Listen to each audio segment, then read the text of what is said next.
Sana mwanafamilia, leo naenda kukupitisha mambo ambayo hupaswi kuandika kwenye CV yako wakati unapoandika CV yako. Cha kwanza, hupaswi kuandika tarehe yako ya kuzaliwa.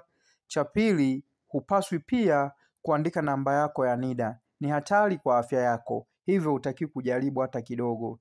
Cha tatu, hupaswi kuandika dini yako. Dini yako ni dini gani? Haupaswi kabisa kwenye CV yako kuandika hivyo vitu. Lakini jambo la nne ambalo ni la msingi, hupaswi kuonyesha au kuandika kabila lako, kuonyesha kwamba wewe ni kabila gani, hapana.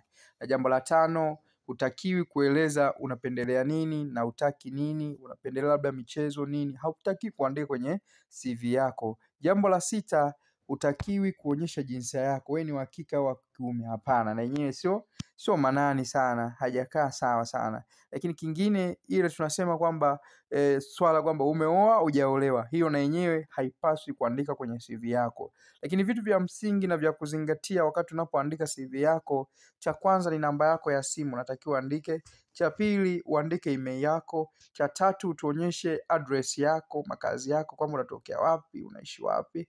Na cha nne, unatakiwa tuonyeshe skills au kwa Kiswahili tunasema ujuzi wako, utuonyeshe una ujuzi gani. Na cha tano, unatakiwa tuonyeshe elimu yako. Je, una 7, form 4, chuo kikuu na kadhalika, utuonyeshe au una degree nini, una PhD, tuambie pale. Hizo ndio vitu ambavyo vya muhimu sana vya kuzingatia. Na cha sita, uzoefu wako wa kazini pamoja na majukumu yako uliokuwa unafanya. Je, una uzoefu gani katika kazi yako ambao unafanya? Labda umefanya kwa miaka mingapi, utatuambia. Lakini cha saba ni lugha. Je, unatambua au unauelewa lugha ngapi ambazo unaweza ukatuambia?